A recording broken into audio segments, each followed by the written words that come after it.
السلام علیکم ورحمت الله وبرکاتو. قدرمنو په ویډیو کې ما تاسو لپاره داسې یو ایډیټر راوړی دی چې تاسو خپل عکسونو باندې ډېر ښایسته خوندور افیکټس را لګولی شئ. تاسو خپل عکسونو نه ډېرې ښایسته ویډیوګانې چې دي هغه جوړولی شئ ډېره په اسانه طریقې سره. په هغې چې کوم فلټرز دي، د هغې چې کوم افیکټس دي، د هغې کوم فیچرز چې تاسو وګورئ نو یقینا ستاسو د ټولو به ډېر زیات خوښ شي. نو ویډیو را سره تر اخره وګورئ، ویډیو سکپ کوئ. خو دې نه مخکې ایډوکیشن عرض دی که تر اوسه پورې تاسو زموږ ټیکنیکل پښتو یوټیوب چینل نه یې سبسکرایب کړی، دا سبسکرایب کړئ، خوا کې د غنټۍ نشان هم کلیک کړئ چې زموږ نوې ویډیوز تاسو ته په وخت باندې در رسي. دې لپاره به تاسو ته اپلیکیشن پکار وي، هم د دغه اپلیکیشن لینک ډسکرپشن او کمنټس کې شته دی. تاسو به هلته نه دغه اپلیکیشن خپل موبایل ته انسټال کړئ. کله چې انسټال کړئ تاسو ته به داسې شی نو انټرفیس راشي.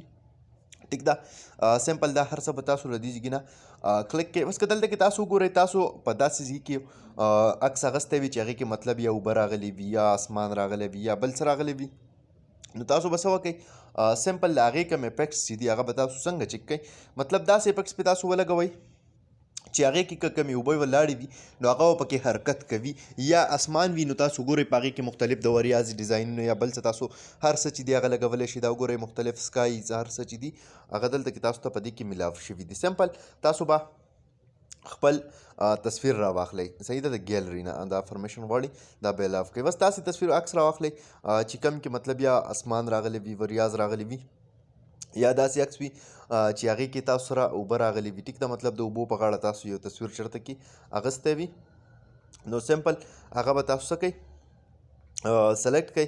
نو دلته کې زه داسې عکس ګورم چې هغې کې مثال په طور دا یو افیکټ چې دی دا ما راواخیستلو. ټیک ده، اوس دې کې دلته کې تاسو وګورئ اولنی آپشن سکای له راشئ تاسو. ټیک ده، اول وګورئ اسمان ته بالکل ساده شانتې ښکاري. ورپسې که تاسو راشئ دې کې دلته کې مختلف کم افیکټس چې دي د سکای نو هغه تاسو لګولی شئ. مثال په طور دا شو، صحیح ده. اوس دلته کې راشئ انیمیشن، مطلب مختلف انیمیشن پکې تاسو کولی شئ، سپیډ یا فریز، ریموف، هر څه چې د لوف وغیره د ټول ایډیټینګ د دې ځایږي نه تاسو کولی شئ.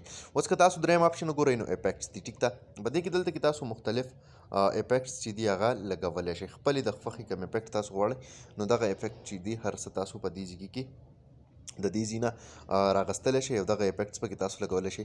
مختلف ایلیمنټس، مختلف ټیټوز یا مختلف ډیزاینز وغیره، لینس پکې تاسو د سترګې چینج کولی شئ. دغه شانتې دا وګورئ چې څونه افیکټس دي نو هغه تاسو ته په بل اپلیکیشن کې به تر اوسه داسې افیکټس نه وي میلاو شوي کوم چې تاسو ته په دې اپلیکیشن کې میلاویږي.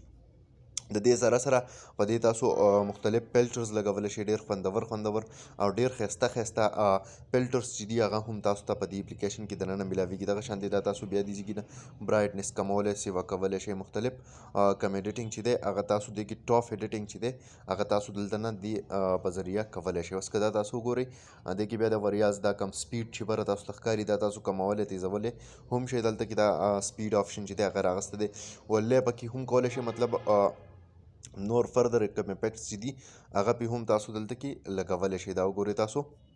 نو قدرمنو دا یو ډېر ښکلی ایډیټینګ دپاره ایپ دی. امید لرم چې خوښ شوی به مې، که خوښ شوی وي لایک کړئ، چینل سبسکرایبول مه هېروئ، ملګرو سره یې شیر کړئ. تر بلې ویډیو د خپل ځان ډېر زیات خیال ساتئ. د خدای په امان.